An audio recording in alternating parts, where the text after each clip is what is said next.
Alrighty, good afternoon, YouTube. This is Hajim Zero here, back with another quick movie review. I'm gonna try to be loose and quick about this one because I got another review I'm going to do right after this one, and this is very, very vague. This movie is The Prophecy. It came out, I think, in 1995.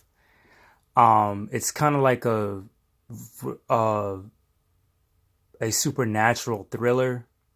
I don't know what you want to call it, but I might compare it to about two other semi favorite movies that I kind of like. Actually, three.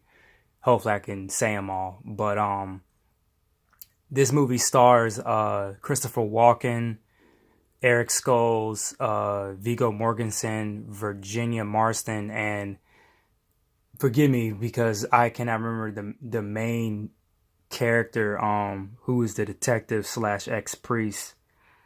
If you see the movie, what was that one with Mila Jovovich? Shit, The Fourth Kind. It was that male support character. It was that guy. I can't remember his name exactly, but he plays the main character, who's like the detective slash ex priest. I think his name was Thomas Daggett. And Virginia Marston is the girl that was in Candyman, the first Candyman with Tony Todd. That was like one of her most notable roles. But this movie is pretty much about a second war being waged in heaven. And if you know the classic story of how Lucifer had waged war against God and he was cast out for what he did, this time, and ironically, he was an archangel. Then Gabriel, the next archangel, he was planning to do the same thing. I really can't remember the reason why he was doing it. I want to say it was somewhat what Lucifer was kind of was being rebellious on, but I think like Gabriel did it for a different reason. Um, Pretty much, some of the stuff from the fiction is kind of true. One of the angels in the beginning with his eyes blacked out, I think the angel's name was Usiel. He's actually, referred to in some religious texts. If you read the King James version of the Bible, I don't think he's mentioned, but my mom, she is a Catholic scholar, and ironically, when I was watching this movie, I had opened the door, and them chanting had kind of creeped her out. But had to fib to her about what I was watching. I told her it was just a scene and them in the church. But she's been reading a couple books that are not a King James version. They pretty much give a whole different interpretation of what the early churches at a certain point in time try to manipulate to what people would think, but that's a whole other topic. If I When we get into Legion, I might watch it because it does make a good twist on if another angel is rebellious, but they did it for a different reason. Um, Technically, overall, well, you could say indirectly the reason why he did it, and Morgensen, who's may have butchered his name, but he was Aragon in the Lord of the Rings. He plays Lucifer in this, or the devil. And he was telling Gabriel indirectly, what you're planning to do is something evil, conniving, and it's hellish, which is mine. And he pretty much saying that Lucifer was allying with the human characters to pretty much prevent a second hell being created.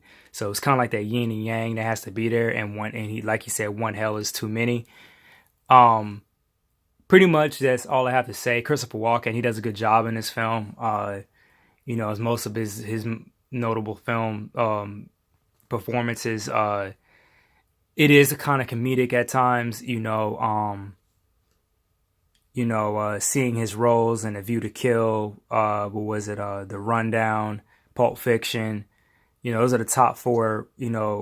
Performances. I remember him in Joe Dirt. He's a good versatile actor. It's just a shame haven't heard anything from him or seen him, but one of his top performances to me was in A View to Kill, where he played the bad guy, Max Zorn, James Bond 007. It's very, very funny. The best way I can describe it, he's kind of like Keanu Reeves. He has a certain style and flamboyance, but of course it's it's his style, his whole speech patterns, and of course the Simpsons had indirectly mocked and made fun of it. Eric Skolls is also on this, and he does a good performance. He plays a character named Simon. I'm trying to think if he was an angel or not, but he was pretty much the glue that knew about all of what Gabriel was doing. But to go into comparison, this film reminded me a little bit directly of Legion, and it kind of reminded me of Constantine. Like, it can fit in that world of what the angels will try to do. Hell, even what was the other one? What was it? I just had it in my head. It also had Keanu Reeves in it and Al Pacino. The Devil's Advocate. So, it's a play on, if you would put all those movies in a one, cinematic universe, it could technically work. Hell, even Spawn, read the Spawn comic books. He's constantly fighting heaven and hell and even mankind, and them trying to play and it try to break the balance in those storylines. It's been years since I read Spawn. I really haven't read that much of it. Well, I really haven't read any of it. Of course, I know the books exist. I only saw the movies and cartoons and all that. But it indirectly reminded me of Legion the most. Between that and Constantine, it really showed how at times that even the angels can sometimes, it played on the factor that they could be human. And I don't know if any religious texts had really even talked about some of the angels, if there were other ones that rebelled against God, but in a different way. They weren't trying to be better than him. They were trying to, manipulate, indirectly what Lucifer was doing, but they weren't being evil and conniving about it. So, the Book of Enoch, it talks about, I think it's the Book of Angels and Book of Angels and Demons. I could be wrong because, there were so many books. I know one in particular talks about Jesus' childhood. And, of course, there's the Book of Angels and Demons. That could have been the Book of Enoch, Again, correct me in the comments or we can have a discussion about it. But that's one thing on my bucket list. I'm reading, of course, planning to read the missing books in the Bible. And, of course, I'm reading my Bible right now. I haven't read it in a while, but I made it up to like Leviticus, and I'm still contemplating when I'm going to finish, reading the rest of the 63 books. My math could be wrong, but